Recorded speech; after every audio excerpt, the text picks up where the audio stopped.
네. 그 쪽자분이 네. 원장님한테 한 가지 물어봐 달라고 하시거든요. 예, 말씀하세요. 지금 애를 길냥이를 하나 구조를 했는데 네.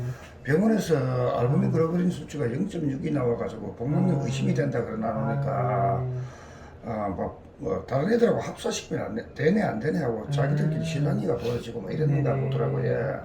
그래서 복막염이 전염이 되느냐 저한테 복막염이 사실은 분치병에다가 네. 아버님도 아시다시피 이게 네. 코로나 바이러스가 몸 안에서 돌연변이를 일으켜서 네. 유발을 한다는 예, 그 부분이 있습니다. 그걸 제가 설명을 했거든요. 예, 근데 이게 이제 저희가 전통의학적으로 보고 하면요, 교과서든 어디든 저희가 관찰을 해보고 논문도 관찰을 해보고 하면 실제로는 이 고양이 전염성 복막염 바이러스 같은 경우에는 코로나 바이러스가 자기 몸 안에서 돌연변이를 일으켜서 변형이 되는 거여서 접촉을 하더라도 무관하다라고 저희가 표현을 하기는 해요.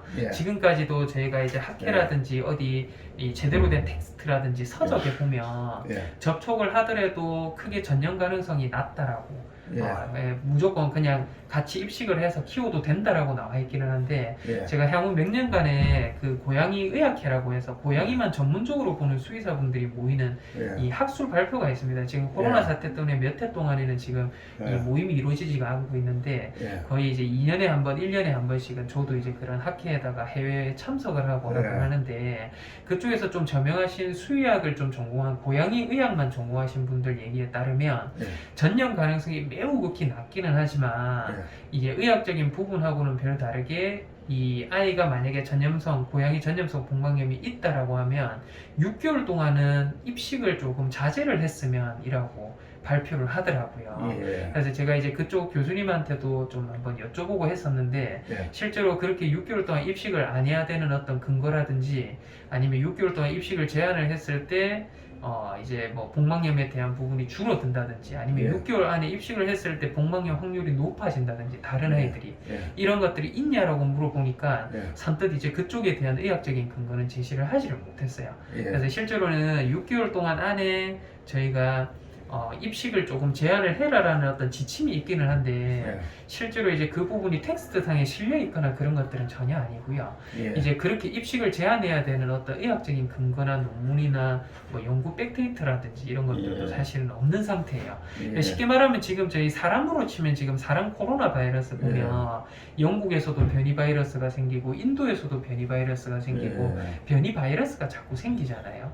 근데 이게 이제 접종을 저희가 이제 맞고 난 뒤에 접종에 대한 역학조사라고 해서 지금 백신이 막 나와서 저희도 이제 맞고 있잖아요. 근데 이게 향후에 이 사람들 몸에 들어갔을 때 10년, 20년 뒤에 어떻게 몸에서 부작용이 생기느냐 이런 것들도 사실 지금은 이 질병 자체에 대한 것들이 정확하게 학술적으로 명의가 안 돼 있기 때문에 치료라든지 백신이라든지 이런 거에 대한 부분이 정확하게 이 사람 의학에서도 밝히기가 힘들어요. 근데 사람 의학에서의 지금 코로나가 고양이 전염성 복막염이 마찬가지 그런 어떤 영향이 있다라고 보시면 될 것 같거든요. 그래서 이게 뭐 10년 후에, 20년 후에 뭐 이제 여러 마리를 키우시는 집에서 이제 한 마리 아이가 복막염이 나왔는데 뭐 이제 6개월 안에 다른 아이를 입식을 했더니 어떤 아이는 수명이 뭐 10살까지 살다가 또 복막염이 생겼다 할 수 있잖아요. 근데 그런 데이터가 쌓이기까지는 시간이 엄청 오랜 시간이 걸리기 때문에 이제 지금으로서는 사실은 코로나 바이러스, 복막염 바이러스에 준해서 딱히 뭔가 이제 입식 제한을 해라, 무조건 해야 된다. 아니면 입식 제한 없이 무조건 드려도 된다.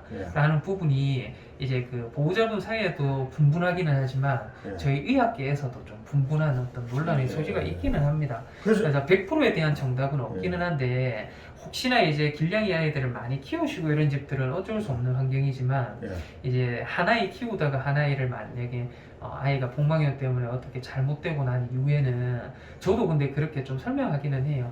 그런 부분도 이제 얘기가 오고 가고 하니까 웬만하면 하나에 키우다가 다시 입양 생각이 있으시면 적어도 한 6개월 정도는 놔뒀다가 그 이후에 입양하시는 편을 저는 추천드리기는 하거든요.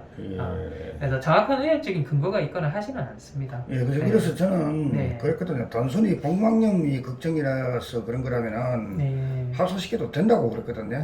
되고 그리고 0.6 나왔다고 무조건 복막염은 아니다.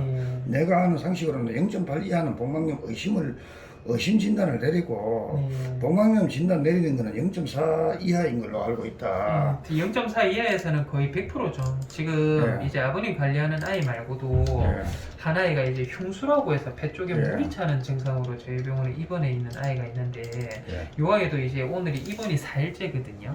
4일째인데 지금 보시면 이제 흉수라고 해서 요게 이제 과정인데 이 심장이 어떻게 생겼는지 잘 안 보이죠. 여기도 안 보이고 여기도 안 보이고 한데 여기 지금 보시면 오늘은 이제 심장이 좀 보입니다. 밑에서도 마찬가지로 여기 물이 차고 해서 잘 안 보이는 것들이 오늘쯤 되고 하니까 조금 이제 심장 크기라든지 이런 게 보이는 환자거든요. 근데 이 아이도 지금 이제 치료를 한 지가 이제 4일째인데요.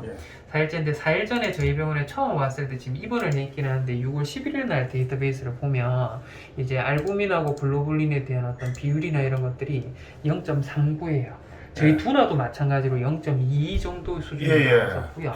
이제 그런 것들이 사실은 지금으로서는 현존하는 100% 확진 방법이 없기는 하지만 이 알부민대 글로불린에 대한 비율이 0.4 이하로 떨어지는 아이들은 이제 그것만으로도 진단을 내릴 수 있다라고 돼 있기는 한데 0.6 이하로 떨어지면 의심을 하기는 합니다. 다만 이제 모든 질병적인 측면을 전부 다 시도를 해보고 치료를 해도 반응이 없는 경우에 확진 단계로 넘어가게 되는데 가능성이 없지는 않아요. 없지는 않은데 근데 보통 분량이다 0.6 정도는 다 나오는 걸로 알고 보통 구내염이 있어서 그래요. 그래서 제가 이제 아버님이 데려온 아이들도 요 수치가 0.6, 0.5 나오는 아이들도 있거든요. 근데 그런 아이들은 구내염이 심한 아이들은 발치라든지 잇몸 치료를 하고 난 이후에 다시 측정 평가를 해보고 그래도 수치가 많이 낮은 편에 속한다고 하면 이제 실제로는 복막염에 대한 가능성이 높다라고 저도 가진단을 내리거든요. 그러니까 모든 것들은 길냥이 아이들이 당연히 요거는 높을 수밖에 없어요. 양치를 하는 것도 아니고 구내염이 심한 아이들이 많기 때문에 좀 그런 부분이 있습니다. 알겠습니다.